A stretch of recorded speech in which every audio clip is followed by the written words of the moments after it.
se tiče.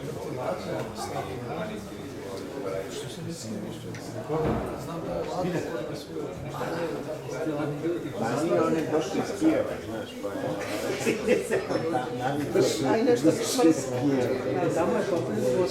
Došli iz Kijeva, pa iz Kersuna, tamo je topljivo.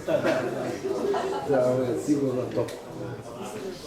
Dobro, to su južni klimati. Pa, na to si mislio, da što ti misliš da se ne misli. Stvarno? Čuo sam da sad raspođaju aranžmani, možeš lepo zakljeti. Jeftino, je. Ako uspješ da dođeš na ovako, imaš besplatan smeštaj. Kje ti povoljno, još ne znam. Čemu tišina?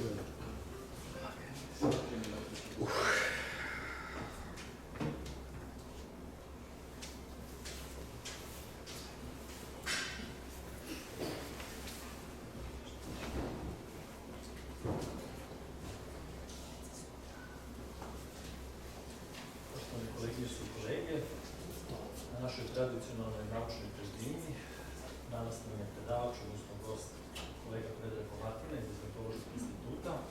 Dozvolite mi na samom početku pozdravim akademika Ljubomira Maksimovića i akademika Ljubomira Stojinović, koji su naravno gosti.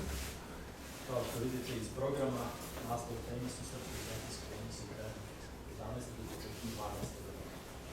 Kolega Kovatina je viši naučni saradnik iz Izratološkog instituta, bavi se podučavanjem političke i društvene istorije carstva. Objavio je 2 monografije i preko 30 naučnih radova. Najprije će izložiti svoje izlaganje, a zatim, kao što znate, sledi naša diskusija na tom. Hvala. Zahvaljujem se redaktoru Raspraću.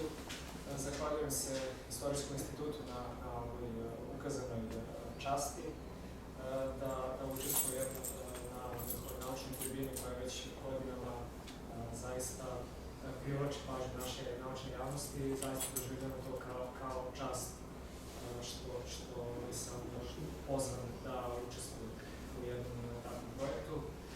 Zahvaljujem se i pre svega svom kolegi iz studentskih dana Nižom Bjelićem, čija je ovo ideja bila, zapravo koji me se setio kao nekoga koji bi mogao da učestvuje u ovoj tribini sa jednim izlaganjem i takođe mi je drago da tema iz srpsko-vizantijskih odnosa i uopšte iz vizantologije ima interesovanje u našoj naučnoj javnosti i drago mi je da vidim ovde i ljude koji su izvan istorijskog i vizantološkog instituta. Srpsko-vizantijski odnosi krajem 11. i početkom 12. veka od velikog su značaja za srpsko-srednjovekovnu istoriju. Njihovi različiti aspekti koje poznajemo pre svega zahvaljujući podacima vizantijskih pisaca Ane Komnene, Jovana Kinama i Nikite Honijata, istoriografski su obrađeni i dobro poznati u našoj istorijskoj nauci. Stoga bismo se ovom prilikom osvrnuli samo na neke njihove pojedinosti koje u dosadašnjoj historiografiji nisu bile posebno istaknute. Kao što vidite iz apstrakta koji je priložen, to su neka pitanja koje se tiču pitanja raspodele teritorijalne nadležnosti između kralja Vodine i Vukana, značaja Vodinovog zarobljavanja za Vukanovo dalje delovanje kao samostalnog srpskog vladara, okolnosti da Vukan istupa samostalno odnosima sa carem Aleksijem, na činjenicu da se od tog vremena u vizantijskim izvorima u Srbiji i Duklji govori kao posebnim teritorijama, zatim o prirodi ugovora iz 1094. godine, o odnosima između srpsko-vizantijskim odnosima nakon tog perioda do smrti cara Aleksija i na kraju o pohodu cara Jovana Komnena protiv Srba 1123. i njihovi pobuni iz vremena Ugarsko-vizantijskog rata 1127. do 1129. Izlaganje o srpsko-vizantijskim odnosima krajem 11. i početkom 12. veka je ipak neophodno početi kratkim osvrtom na njihovu predistoriju, odnosno na politički razvoj srpske države za vreme vladavine Dukljanske dinastije od kraja 10. do kraja 11. veka.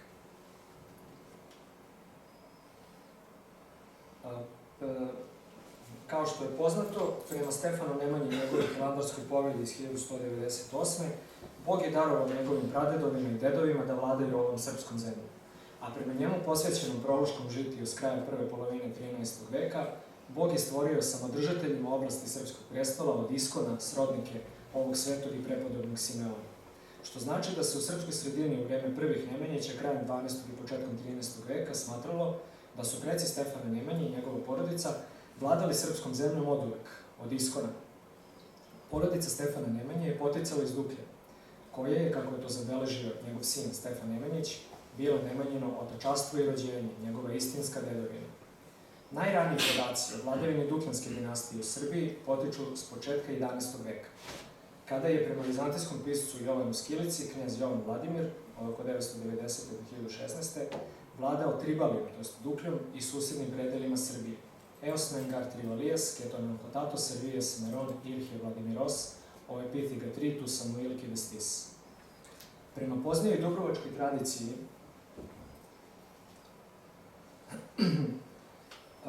koju je zabeležio Mavro Orbin u svom delu Kraljevstva Slovena, vizantijski car Jovan I Cimiskije od 969. do 976. je posle osvajanja Bugarske 971. pokorio i Srbiju, ali je posle njegove smrti 976. u rasu izbila pobuna protiv vizantijske vlasti, a zemljom je zavladao Dukljanski knez. U Sigilografskoj građi je posvedočeno postojanje vizantijske vlasti i katepanata sa sedištem u Rasu u vreme cara Jovana I Cimiskije. A s obzirom na to da je početkom 11. veka Jovan Vladimir vladao Dukljom i Srbijom, navedena tradicija bi mogla imati istorijsku osnovu. Kada je 1018. vojskovođa vizantijskog cara Vasilija II, Konstantin Diogin, osvojio Srbiju, ona je ponovo došla pod neposrednu carsku vlast i u njoj je uspostavljena tema Srbije, a dukljanski knez je zadržao vlast u Duklji pod vrhovnom vlašću cara. Kada se Srbija 1034. i 1036.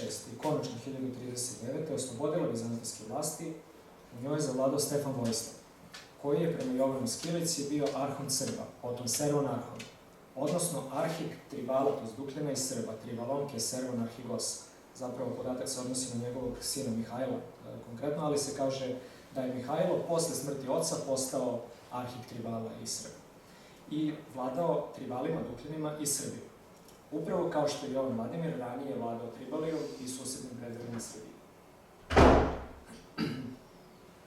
Ukoliko kasnije zabeležena tradicija prema kojoj je Stefan Vojislav bio dukljanski knez iz porodice Jovana Vladimira ima istorijsku osnovu, moglo bi se zaključiti da je u vreme Stefana Vojislava posle 2 decenije vizantijske vlasti Srbijom ponovo zavladala Dukljanska dinastija, koja je njom vladala od kraja 10.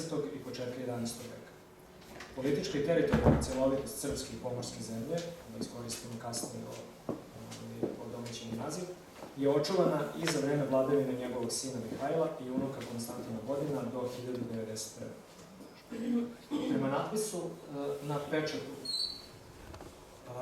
kralja Bodina iz 1081. do 1085. na kome se on naziva Exusijast Duklje i Srbije, Exusijast iz Dioklijeske Srbijes, može se zaključiti da je Srbija, ili srpska zemlja, kao teritorijalna celina imala poseban položaj u Bodinovom srpskom kraljevstvu. U svojoj Aleksijadi, biografiji svog oca cara Aleksija I Komnena, vlada od 1081. do 1118. vizantijska princeza Ana Komnena je zabeležila kako je drački duka Jovan Duka, koji je taj položaj zauzimao između 1085. i 1092. sa osnovnim zadacima da zaštiti Drač i da vodi rat protiv Dalmata, Srba, jer njihov vladar Bodin nije želeo da ostane unutar svojih granica, nego je svakodnevno napadajući gradove najbliže Dalmaciji, pripajao ih svojim granicama. Za vreme svoje uprave u Draču preoteo mnoge tvrđave koje su bile pod Vukanom. Aleksijada Ane Komnene, osnovni izvor za ovaj period. Preoteo mnoge tvrđave koje su bile pod Vukanom, pored toga što je mnogo zarobljenih Dalmata poslao caru i na kraju zarobio i Bodina, sukobivši se sa njim u žestokoj bici. Što se datira u sam kraj njegovog upravljanja Dračem, najverovatnije 1091.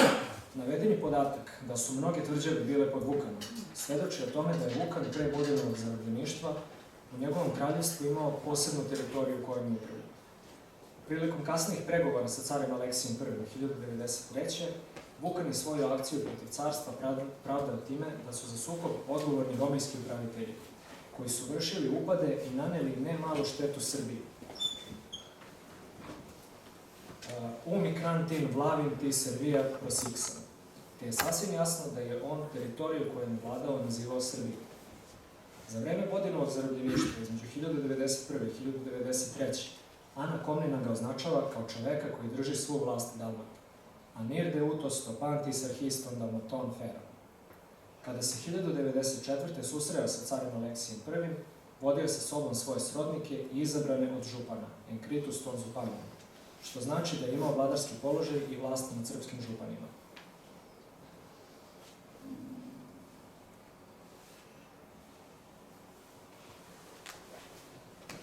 Međutim, u savremenim izvorima nije zabeležena titula koju je koristio.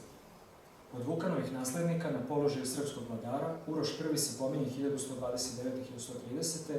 u ugarskoj ilustrovanoj hronici kao Comes Magnus, u čemu bi po svoj prilici trebalo prepoznati titulu velikog kneza, a ne titulu velikog župana koju su nosili srpski vladari od sredine 12. veka, premda se svakako radilo o titulama jednakog značaja. Kralj Bodin je dakle prepustio upravu srpskoj zemlji Vukanu, a zatim je u sukobu sa dračkim dukom Jovanom Dukom najverovatnije 1091. bio poražen i zarobljen. Za vreme njegovog zarobljeništva, 1091-1093. Ana Komnena opisuje Vukana kao čoveka koji drži svu vlast Dalmata, to jest Srba. Što znači da je u to vreme Vukan vladao Srbima kao samostalni vladar koji nije priznavao vrhovnu vlast zarobljenog kralja Bodina.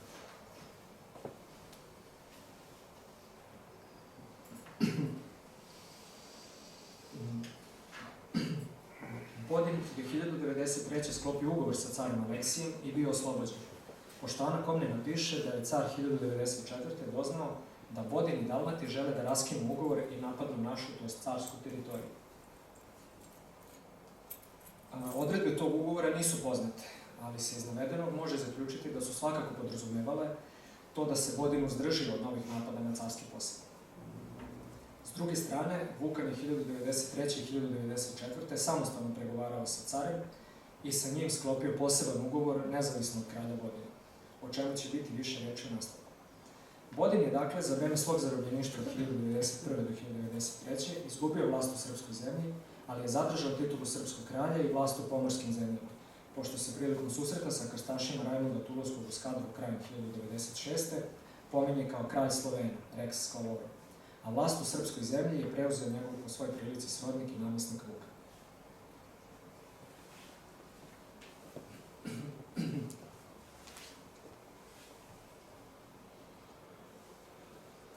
Pošto je prema Ani Komneni Vukan bio čovek koji drži svu vlast Dalmata, Anir deutos to pantis arhiston Dalmaton feron, njegov položaj bi se svakako mogao povezati s titulom egzarha Dalmata, s kojom pominje Mihajla i Bodina.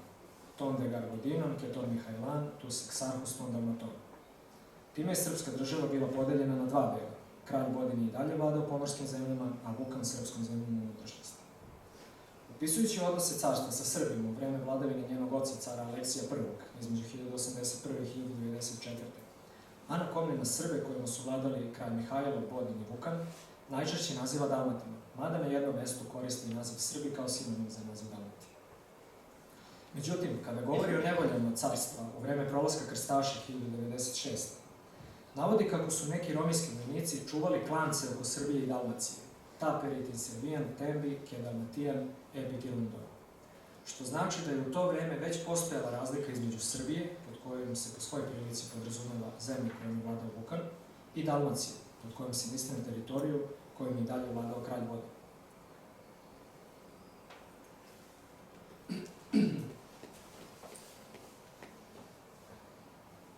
Na isti način Emanuel Stravoroman u svojoj besedi posvećenoj caru Aleksiju iz prve decenije 12. veka proslavlja cara zato što je osvojio zemlju koju su držali Srbi, idi deke osa servi katihon, i koji su imali Dalmati koji su se oslobodili ropstva, kedulikon dalmatas plus ehondas afelonema.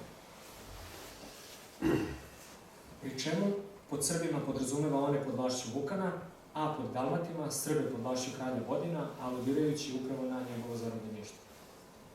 Okolnost da Emanuel Stravoroman i Ana Komnena nakon 1094. Srbe kralja Bodina nazivaju Dalmatima a one kojima je vladao Vukan Srbima, moglo bi se objasniti time da su za Srbe pod Bodinovom vladavinom koristili isto ime koje su za njegovu srpsku državu koristili i do tada, dok su za Srbe pod vladavinom Vukana koristili njihovo sopstveno ime kako bi ih razlikovali od onih pod Bodinovom vladavinom. Kasniji vizantijski pisci i besednici iz 12. veka, Teodor Prodran, Jovan Kim, Nikita Homija i drugi, nasuprot tome, za podanike Vukanovih naslednika, srpskih velikih župana, koriste naziv Dalmati, dok Dukljane nazivaju Dukljanima, što bi moglo da znači da državu kojom su vladali naslednici kralja Bodina, koji nisu imali pravo na njegovu kraljevsku titulu, pošto nije bila nasledna, nisu posmatrali na isti način kao njegovu državu, odnosno da su je doživljavali kao posebnu političku tvorevinu koja više nije imala opšte srpski, nego lokalni dukljanski politički identitet.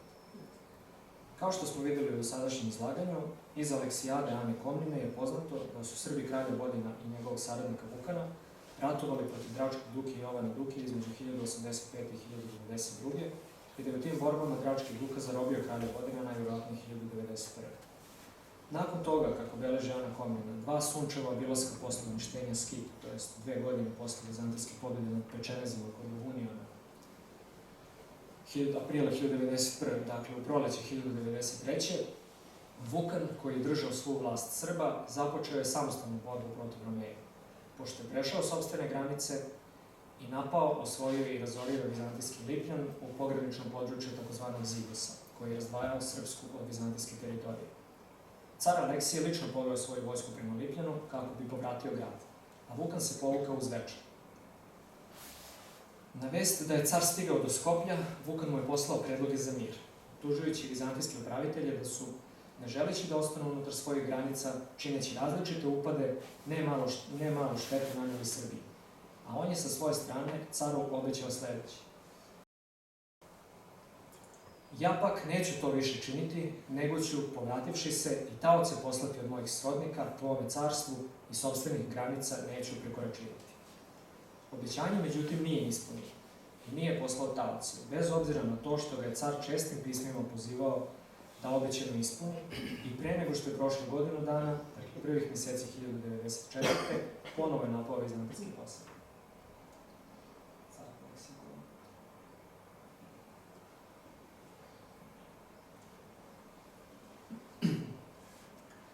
Car je protiv njega poslao Dračkog Duku Jovana Komnina, svog sinovca, koji se iz Lipljana uputio prema Zvečanu. Suočen sa novom vizantijskom vojskom, Vukan je ponovo ponudio mir, izjavljujući da će predati obećane taoce i u buduće čuvati iskreni mir sa Romejom.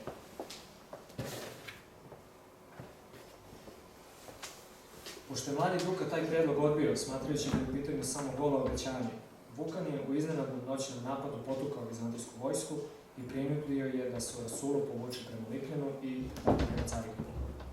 Iskoristivši pobedu i vizantijsko povlačenje, Vukan je proširio svoje napade dalje na jug i istok i opustošio okolinu Skoplja, zauzeo Polog i napao Vranje. Pošto je čuo za Vukanove napade, a i da Bodin, koji se vremenom oslobodio zarobljeništva, namerava da se pridruži borbi protiv carstva, car je ponovo lično krenuo prema Srbiji kako bi obnovio porušene tvrđave i kaznio Vukana za njegove postupke. Sredivši među vremenom određene unutrašnje prilike u carstvu, car je u letu 1094. stigao u Lipljan i zauzeo ga. Pošto nije bio u stanju da se suprotstavi carovi sili, Vukan je ponovo zamolio za mir i obećao da će poslati ranije obećane taoce i da u budući neće činiti nikakva neprijateljstva.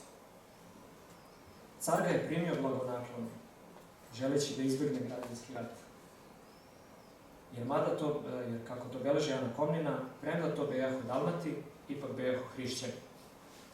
Vukan je prišao caru vodeći sa sobom srodnike i izabrane od župana i konačno mu predao taoce svoje sinovce Uroša i Stefana Vukana i drugih 20.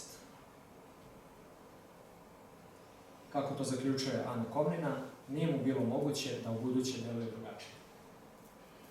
Vizantijski besednik Manuel Stravoroman se 10 godina kasnije osvrće na te događaje u svojoj besedi posvećenoj caru Aleksiju, navodeći kako je car pridodao zemlju koju su držali Srbi i koju su imali Dalmati, koji su se oslobodili ropstva. Pošto je u svoju besedu sastavio najranije krajem 1103. To znači da umeđu vremenu nije bilo novih sukoba između cara i Srba i da je odnos između carstva i njih i dalje bio onakav kakav je car uspostavio 1094. I sama Ana Komnena, kako smo videli, zaključuje izlaganje u sukobima i sporazumu iz 1094. navodeći da je Vukan pristao na ugovor jer mu nije bilo moguće da ubuduće deluje drugačije. Što bi takođe značilo da nakon toga između njega i cara Aleksija nije bilo novih sukoba po svoj prilici sve do Vukanove smrti, najvjerovatnije oko 1112. To je dodatni argument u prilog tome da se anonimni podaci o sukobu i sporazumu između Vukana i cara koje ona navodi u vezi sa događajem iz 1105. i 1106. zapravo odnose na opisani događaj iz 1094. Pošto ona ne pominje ni jedan drugi sukob cara sa Srbima sve do kraja njegove vladavine, Srbi su po svojoj prilici ostali odani svojim obavezama prema caru Aleksiju I sve do njegove smrti 1118. Postavlja se pitanje o kakvim obavezama je reč, odnosno kakva je bila priroda ugovora iz 1094. Gore navedeni podaci koje donosi Ana Komnena u svojoj Aleksijadi u vezi sa događajem iz 1093. i 1094. govore o tome da je Vukan posle sukoba iz 1093. carevog dolaska u Skoplje obećao caru da će se povratiti, to jest napustiti osvojeno područje oko Vikljena, poslati mu taoce od svojih srodnika i da više neće prekoračiti preko svojih granica. To jest da više neće napadati rominske teritorije. Preuzete obaveze, međutim, nije želeo da ispuni. Odlagao je da preda taoce uprkos tome što ga je car čestim pismima podsjećao na tu obavezu i tokom 1094. nastavio da napada i pljačka rominske teritorije.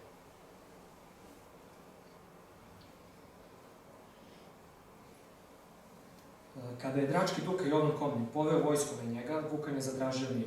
Izjavio da će predati obećane taoce i čuvati iskreni mir sa Ronejima, ali ovaj put carev sinovac odbio ponovno, smatrajući je da u pitanju samo prazno obećanje. Kada je car najzad ponovo krenuo da ga kazni, zauzeo Viktor, Vukan je ponovo zatražio mir i ugovorom iz 1094. pristao da konačno ispuni ono što je prethodne godine bilo obećao. Dakle, da će poslati ranije obećane taoce i da u buduće neće činiti neprijateljstvo protiv Armeje i carske teritorije.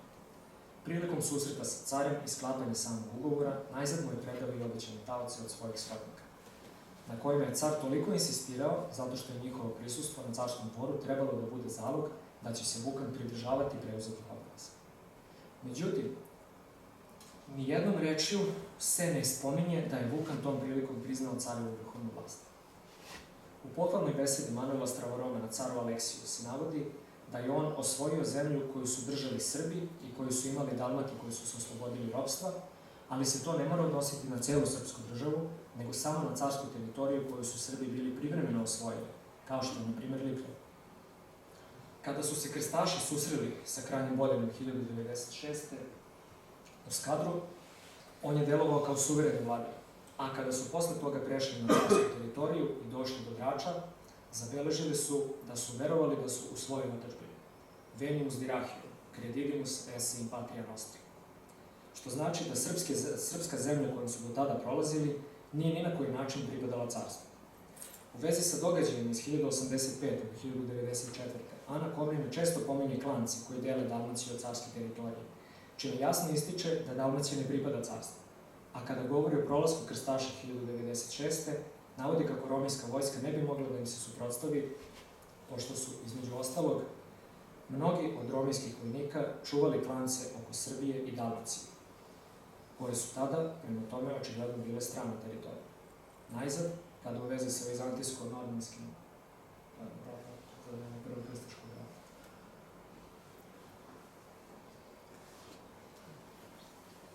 Najzad, kada u vezi sa vizantijsko-normanskim borbama oko Drača 1107-1108, pominje reku Drim, beleži kako ona protiče granicom Dalmata. Postu se schatus ton Dalmaton paramigu, odnosno da razvaja carsku teritoriju od srpske države.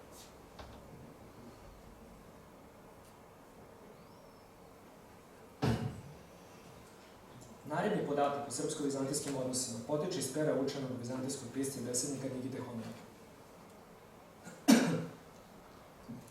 I odnosi se na sam početak vladavine Aleksijevog sina i naslednika cara Jovana II. Komnena, vlada od 1118. do 1143. Prema Honijatu, malo posle velike vizantijske pobjede nad Pečenezima 1122. car Jovan II. Je objavio rat protiv naroda Tribala, neko drugi bi rekao Srba, koji su činili zlo i prekršili ugovore. I, pošto je došlo do bitke, potpuno potukavši, prisili na ugovor taj varvarski narod, koji se ne pokazuje kao dostojan protivnik, nego se uvek podčinjava vlasti suseda. I uzevši odatle neizmerno plen i mnogim potrebštinama osnabdevši vojsku, odveo je mnoštvo zarobljenika na istok i odredivši im da se naseli u provinciji Nikomedije i podelivši im sasvim dovoljno zemlje, jedan deo porobljenog naroda je pribrojio vojsci, a drugi je ostavio da plaća danak.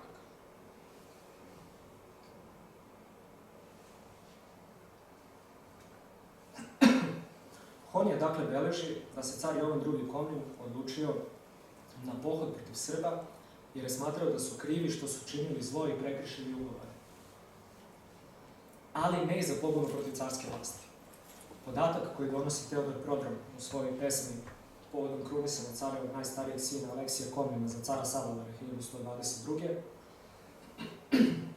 Da su njegove majci carici Irini Piroški, narodi Dukljana i Dačana donosili darove i perevi razbojnički i Dalmati i Galati, Lagojevani, Đenovani i Kalabri sa Afrikancima, ne znači da su ti strani narodi priznavali carsku vrhovnu vlast, nego da su uvažavali značaj njeno carskog položaja.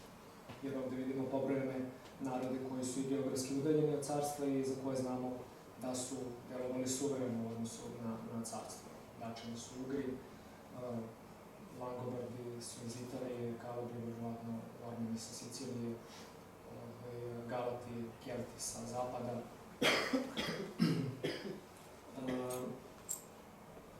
Tako da povod za carsku intervenciju su stoga po svoj prilici bili srpski napadi na carsku teritoriju, koji su sa vizantijske strane shvaćeni kao zločin i kršenje ugovora, pod kojim se po svoj prilici podrazumeva upravo onaj koji su sklopili sa carem Aleksijem I 1094. Kojim su se obavezali da neće napadati carske posede. Ali su, čini se, osjetili priliku da tu obavezu prekrše usled smrti cara Aleksija 1118. što je izazvalo odlučan odgovor njegovog sina i naslednika Jovana II. Komnena. Opisujući carev pohod, Honijad piše kako se car sukobio sa Srbima u bici i naneo im težak poraz i prisilio ih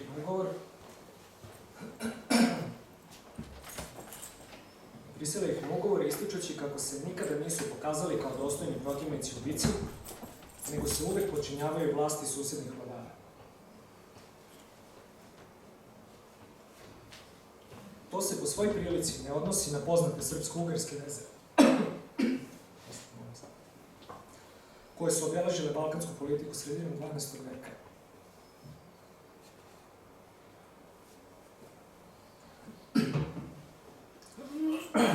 Nego po svemu sudeći znači upravo to da su usled poraza Srbi bili prinuđeni da prihvate novi ugovor sa carstvom, kojim su se obavezali da priznaju carevu vrhovnu vlast.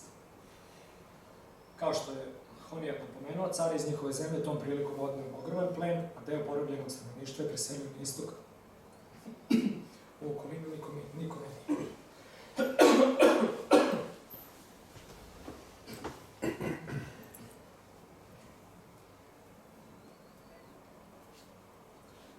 Honijad carev pohod protiv Srba, u kome su oni poraženi i prinuđeni da novim ugovorom priznaju carsku vrhovnu vlast.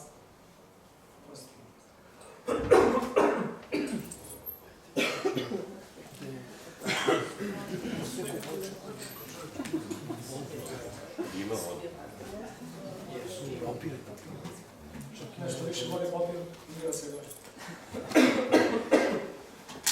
Dajte čovjeku rakiju.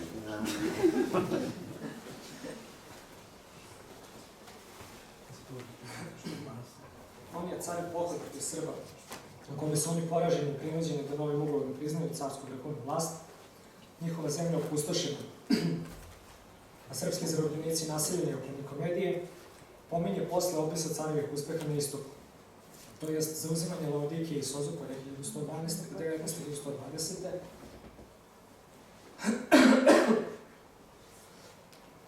I malo posle pobjede nad Pečenezima 1122. a neposredno pre izlaganja o proglašenju carevog najstarijeg sina Aleksija za cara Savladara 1122. Odnosno o Vizantijsko-ugarskom ratu 1127-1129. Savremenik tih događaja je vizantijski besjednik Teodor Prodrom, poklonio slovima caru Jovanu II. Komnenu povodom njegovog triumfa usled pobjede nad Selđucima kod Kastamona 1133. Nabraja u jednom nizu careve pobjede iz perioda 1119. do 1126. Laodikijsko 1119. Sozopoljsko 1120. Skitsko 1122. Dalmatsku, Amorijsku i Rimnosku 1124. do 1126. Izvojevane koliko na kopnu, toliko na moru i ostrvu. Odnosno, njegove najveće uspehe iz dotadašnje vladavine, navodeći kao prvi zauzeće Laodikije, kao drugi Sozopolja, kao treći pobjed nad Skitima, to je Krčenizima, 1122. Kao četvrti ponovno porobljavanje Dalmata i kao peti poražavanje dačkog naroda, to je Stugana, 1127. do 1129. Na osnovu navedenih podataka, carjev pohod protiv Srba o kojem piše Honija datuje se u 1123. godini. Stoga je sasvim jasno da tu nije u pitanju onaj pohod cara Jovana protiv Srba, o kojem u svojoj istoriji vladavine careva iz porodice Komnena piše Honijatov stariji savremenik, drugi veliki vizantijski istoričar komnenske epohe, Jovan Kinan, u okviru izlaganja o Vizantijsko-ugarskom ratu 1127-1129. godine, kako se uzimalo u srpskoj istoriografiji. Jovan Kinan, naime, u okviru izlaganja o Vizantijsko-ugarskom ratu, koji je trajao 1127-1129.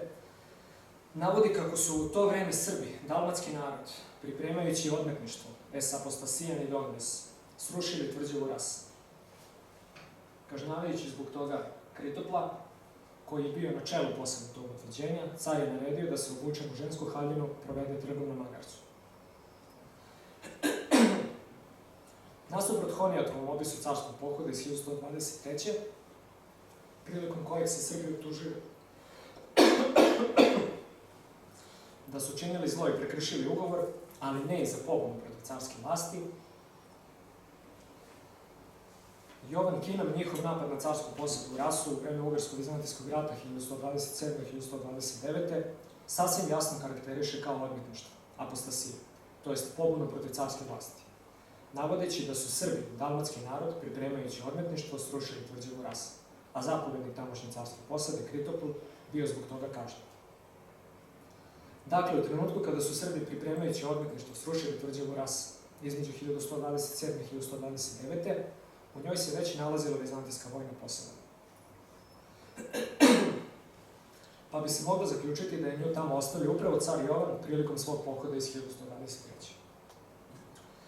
Nema sumnje da su Srbi u tom trenutku svoje delovanje vezali za Ugre, kao tadašnje vizantijske neprijatelje, a negde u to vreme došlo i do sklapanja bračnih veza između srpske i ugarske vladarske porodice, pošto se kćerka srpskog velikog kneza Uroša I i Jelena udala za Bela, naslednika ugarskog kralja Stefana II, potom je kralja Bela II. Kinan ne navodi krajnji ishod srpske pobune, ali je okolnost da su Ugri bili poraženi u ratu sa Romejima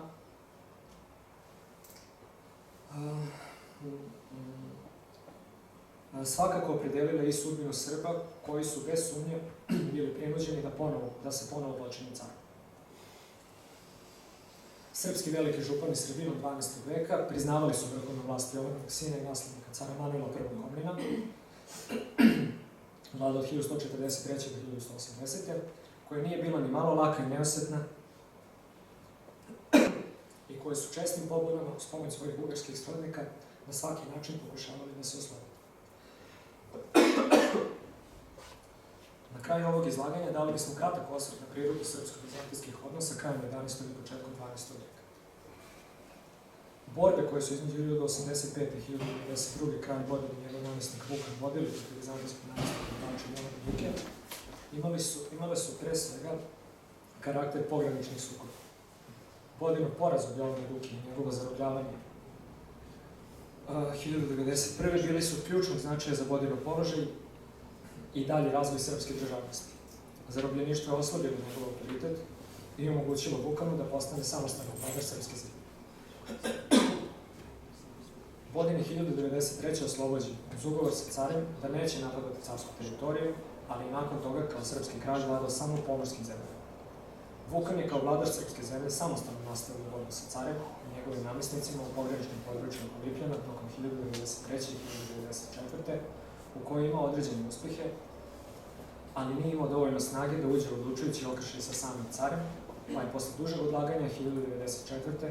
morao da pristane na mirovni ugovor kojim je obećao da će vratiti osvojene teritorije i da više neće napadati carske posede i da kao zalog da će se pridržavati preuzetih obaveza preda caru taoce od svojih srodnika. Tom prilikom, međutim, nije priznao carevu nominalnu vrhovnu vlast.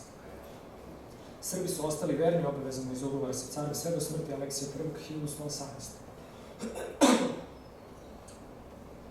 I u tom periodu nije bilo novih srpsko-vizantijskih sudova. Međutim, posle careve smrti, Srbi su prekršili ugovor i ponovo počeli napade na carsku teritoriju. Aleksijev sin i naslednik Jovan II Komnen je zbog toga 1123. lično poveo pokhod protiv njih, porazio ih i prinudio da prihvate novi ugovor kojim su se obavezali da priznaju carevu vrhovnu vlast.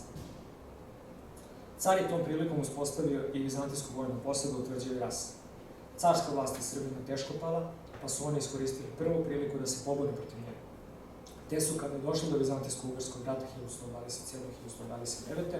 napali tvrđavu i tamošnju vojnu posedu.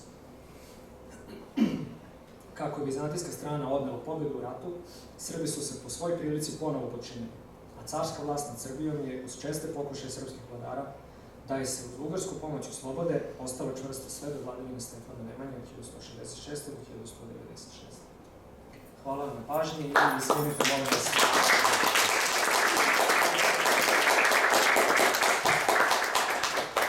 Poštovane koleginice i kolege, ja bih se zahvalio Batini na dragocenom izlaganju o srpsko-vizantijskim odnosima u 11. i 12. veku i kao što smo imali prilike da čujemo vrlo dinamičnim odnosima. Naša praksa sada nalaže da, ako ima određenih pitanja, sugestija, uputimo našem izlagaču. Pa bih vas pozvao, koliko imate, možete da kažete da slobodno ćemo.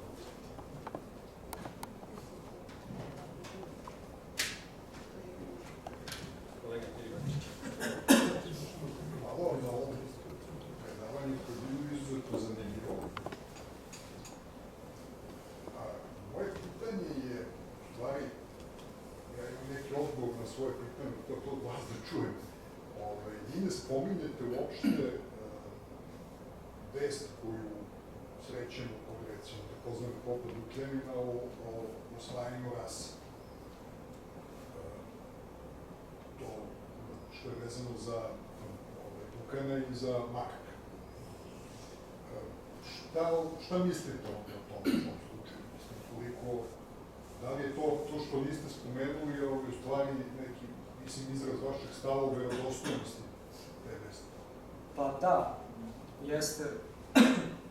Između ostalog, ja se držim onoga što sam pisao pre dosta godina o radu o Srbiji i duplju delu Jovana Skilice, što je opet na tragu nekih ranijih istraživanja u našoj vizantologiji, da je ta vizantijska vlast u Rasu okončana već pre polovine, pre sredine 11. veka, aktivnostima lokalnog karaktera i da je ta teritorija već onda ušla u sklop države koja je obuhvatala i srpsku zemlju unutrašnjosti i pomorske zemlje. Što se tiče samog podatka, to je kao i sa nekim drugim podacima o Dukljaninovom spisu, za koji sam opet pisao na drugom mestu o njegovoj prirodi.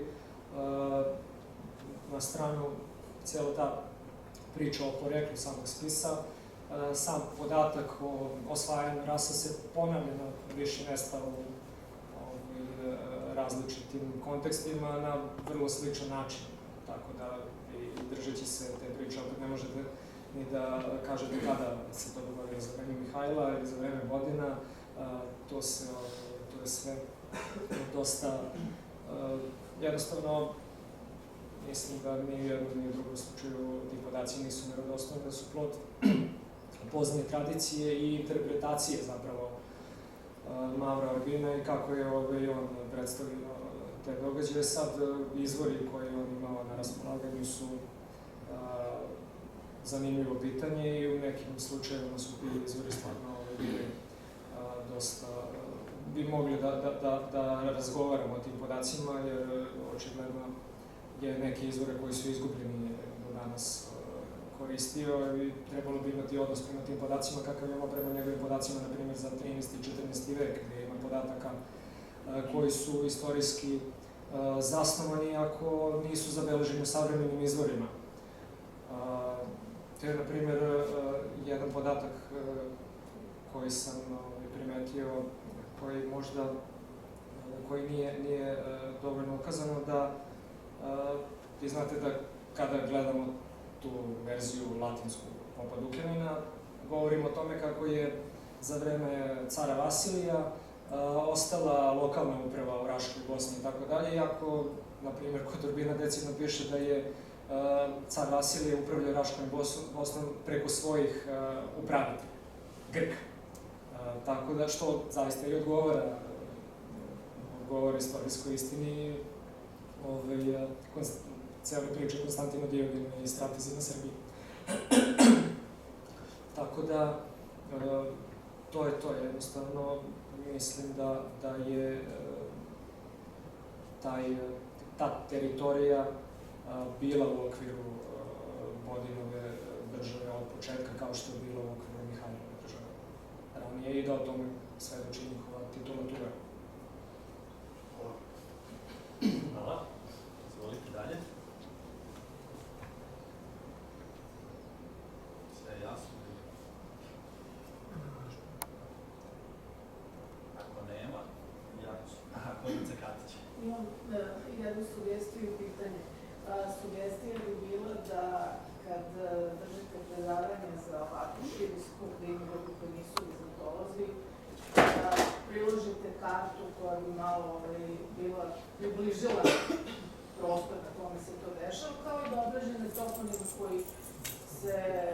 čija su se imena promenila i to drastično promenilo, odnosno današnji i to prosto da malo razjasnite. A pitanje moje je bilo da li postoji u vizantijskim izvorima neki podaci o tome šta se dešavalo sa srpskim taocima na vizantijskom dvoru. Bilo ovima koje je Vukan poslao, bilo narednim koji su tradicionalno u raznim okolnostima slati i boravili izvesno vreme. Da li ima nešto i da li se bilo ko od nas ili u svetu bavio tim pitanjem? Da, to je vrlo zanimljivo. Da, što se tiče prvo, da se osvrnem na ovo prvo pitanje, što se tiče karte, nijedna karta koja postoji nije dovoljno dobra da nam predstavi konkretno taj prostor. To su karte celokupne teritorije Vizantije koje nam ništa ne bi značile kada govorimo o tom srpsko-vizantijskom pograničju. Tako da nisam uspeo da pronađem ništa što bi adekvatno pokrivalo i predstavilo ovo o čemu sam govorio. A izvinite da se uopšte znaju nešto preciznije granice, jer ja sam iz predavanja shvatila sada da je neka granica između Duklje, odnosno Srbije, Duklje ili Dalmacije, kako se kad zvala, i Vizantije išla linijom, recimo, ugrubo ovako rečeno, Drač, Skadarsko jezero, Liplja. Pri čemu je naravno sve južnije od Liplja ni ostalo bilo vizantijsko, a ovo... U pitanju je neki pogranični pojas, taj zigur na vizantijsko-srpskoj granici, o čemu je profesor Maksimović pisao, i tamo je i dao precizne geografske odrednice tog pojasa, u kome je Vizantija držala Lipljan kao strateško mesto kojim je kontrolisala to područje. A što se tiče, dok je glavna srpska ispostava prema tom prostoru bio Zvečan, ali sama linija nije jednostavno u to vreme funkcionisala na tom principu. A što se tiče tog primorskog dela, ti primorski gradovi koji kasnije pripadaju srpskoj državi, Skadar, Drivast, Lješovac, Bar su do početka 11. veka bili vizantijski, pripadali su Dračkoj temi, ali su tokom 11. veka, upravo zahvaljujući delatnosti tadašnjih vladara, priključeni Duklji u tom geografskom i političkom smislu i nema neposrednih podataka, ali kada se govori o borbama i o osvajanju pograničnog potvrđenja i pripajanju svojim granicama, što Ana Komina kaže za Vodina, to se najverovatnije odnosi upravo na te gradove. Tu verovatno još neko vreme nije postojala čvrsta ni srpska ni vizantijska vlast, nego je tu dolazilo do više promjena i Tibor Živković je pisao o tome u radu o Duklinsko-vizantijskom ratu 70. godina 11. veka, pa onda imamo ovu borbu iz vremena Vodina. I onda podatak Ane Komine da je reka Drin granica Dalmata, što svedoči da je do tog vremena imamo i ove krstaške podatke da je Skadar bio srpski. Tako da ta se granica na tom prostoru formirala u stvari u to vreme tokom tih decenija 11. veka. Podsjetite mi na vas. Taoci, da, pa konkretno u ovom primjeru nemamo, jednostavno nema nikakvih podataka šta je bilo posle sa njima. Znamo da je Uroš kasnije bio srpski vladar, a o njegovom bratu nema više nikakvih podataka. Kada je on oslobođen, pod kojim uslovima, to ostaje pitanje. Ako je njihovo prisustvo na dvoru bilo zalog da će Vukan ispunjavati obaveze, onda očigledno je došlo do neke promene čim su oni oslobođeni i kada su oni oslobođeni, ali o tom jednostavno nemamo nikakvih podataka. Što se tiče podataka o sličnim primjerima, toga ima dosta u vizantijskim izvorima, naročito u to vreme, 10. i 11. vek. Imamo jedan primer u Gruziji, kada je car Vasilije prvih decenija 11. veka porazio jednu pobunu, pa neki gruzijski velikaši su podržali te vizantijske pobunjenike i on je kaznio tu porodicu tako što je celu porodicu, pošto je tog velikaša pogubio, celu njegovu porodicu je dobio u Carigradovu taloštvo. I takvih primjera ima više. Ja se konkretno time nisam bavio, ali mislim da postoji literatura o tome. Tako da to jeste vrlo zanimljivo pitanje i zaslužuje pažnju. Kažem, ja se konkretno nisam time bavio, ali mislim da literatura postoji. Izvolite.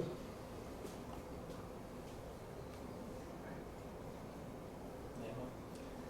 I mi je bilo sve jasno i Sve je bilo jasno, koliko ste iscrpno izraženja. Ako ne, ja bih se zahvalio instituta. Još jednom kažem, vrlo zanimljivom izlaganju i naravno svim prisutnima na posvećenosti ove našoj tribini. Ja se još jednom izvinjam zbog problema. Sve, što se kaže, Rok,